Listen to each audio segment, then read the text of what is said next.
Let's talk about loneliness and how it's actually related to and grants us freedom. I had a shift when I read this book, Eternal Echoes, and I want to read a couple other books here as well, in how I perceived loneliness. The wonder of being a human is the freedom offered to you through your separation and distance from each other person and thing. Wow, suddenly I realized the very thing that creates the loneliness within me is the thing that also grants me the freedom to be who I am. My spirit is connected to everyone and everything, and at the same time, in this physical body, I am my own universe. I do as I please. Wow, amazing. You should live your freedom to the full because it is such a unique and temporary gift. The rest of nature would love to have the liberation we enjoy. When you suppress your wild longing and opt for the predictable and safe forms of belonging, you sin against the rest of nature that longs to live deeply through you.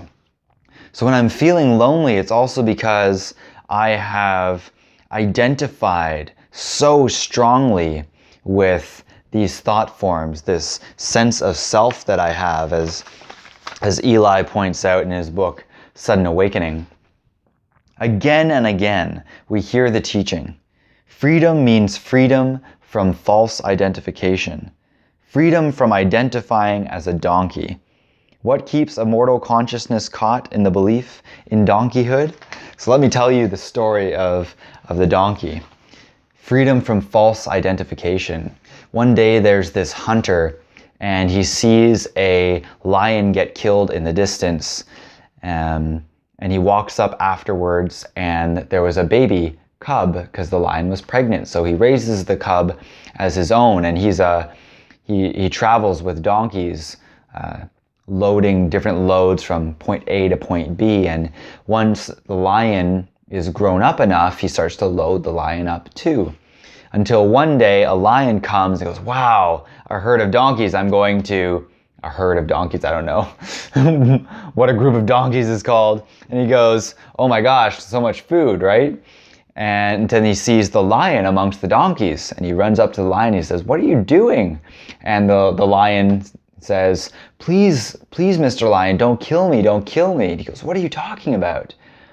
You're a lion. He says, no, sir, I'm a donkey. Please don't kill me. He says, come here, let me show you. And he brings them to the lake. And in the lake, he looks in and he sees, what do you see? He's a lion too, same reflection. He says, roar, and he roars. The question is, how long did it take him to roar? It was instantaneous. And the moral of this story, there's several pages in this book that go much deeper than I'm going to go here. The moral of the story is not just that we are lions thinking that we're donkeys. It's that in order to become the lion that we already are, it doesn't take any time. It just takes stopping practicing being a donkey. Stop the practice of being a donkey. We're playing smaller than we are. So I just love that story, realizing that stepping into my power is becoming who I already am. So some people say, well, it seems like you fake it until you make it. And I say, it might feel like you're faking it, but you're actually not, because you can't be or do anything that you already aren't in this moment. So yes, it will feel inauthentic and go against your programming. Like, this doesn't feel authentic to me right now. But you've got to do that until it feels authentic, because you've been programmed to be who you're not who you actually are. Like this, you're practicing being a lion. You're like, wow, that doesn't feel right at all. But you are a lion, so get used to it. You have so much more power and presence than we realize, so much more love available to us than we realize, so much more peace and joy than we realize. Let's see what Pema Chodron says about loneliness. Usually we regard loneliness as an enemy. Heartache is not something we choose to invite in. It's restless and pregnant and hot, with the desire to escape and find something or someone to keep us company. We all want to escape, right? We all stay so busy. When in the middle, we can rest. We begin to have a non-threatening relationship with loneliness. A relaxing and cooling loneliness that completely turns our usual fearful patterns upside down. I love that point. It's our relationship to each emotion that really matters.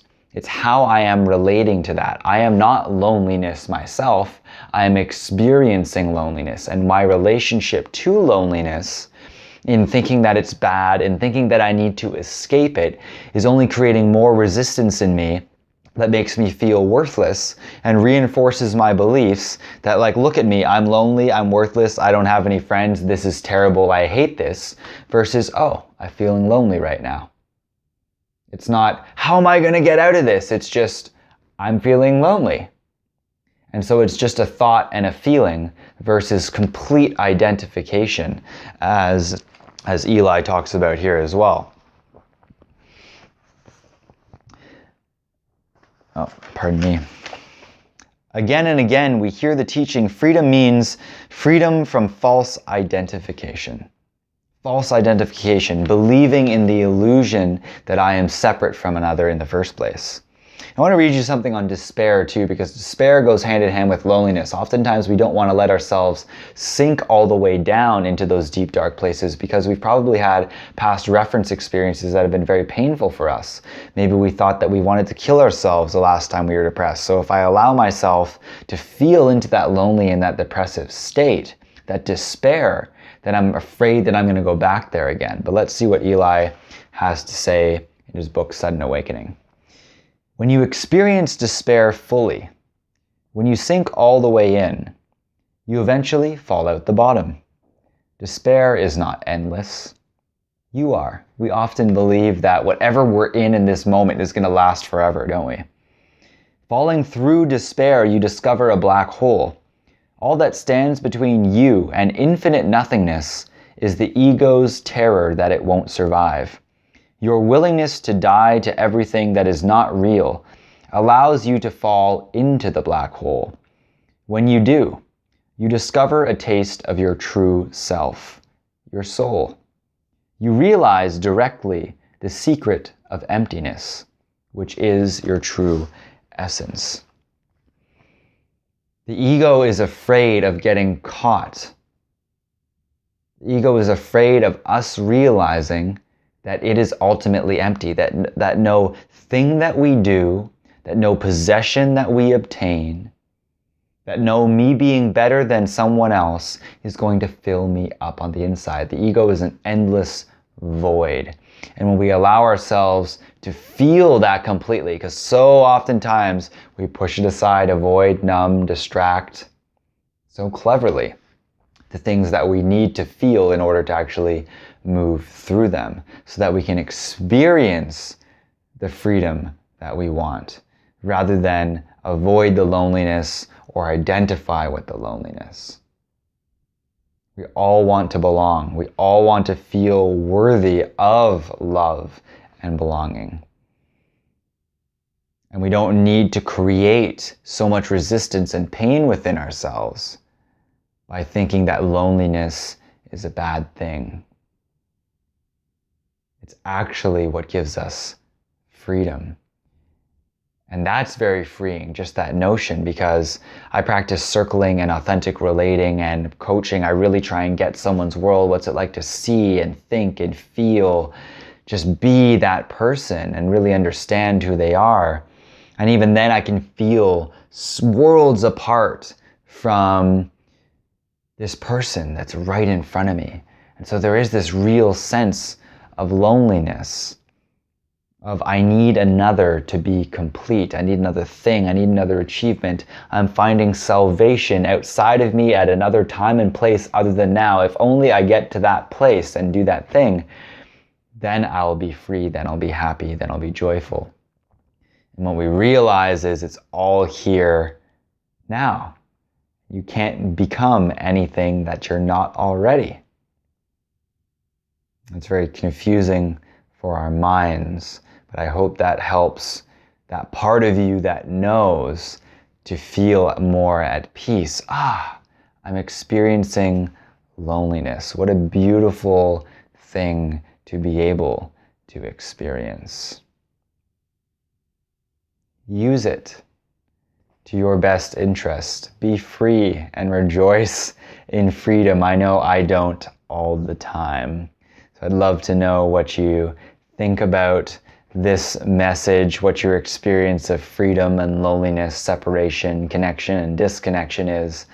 Comment below, and I would love to hear from you soon.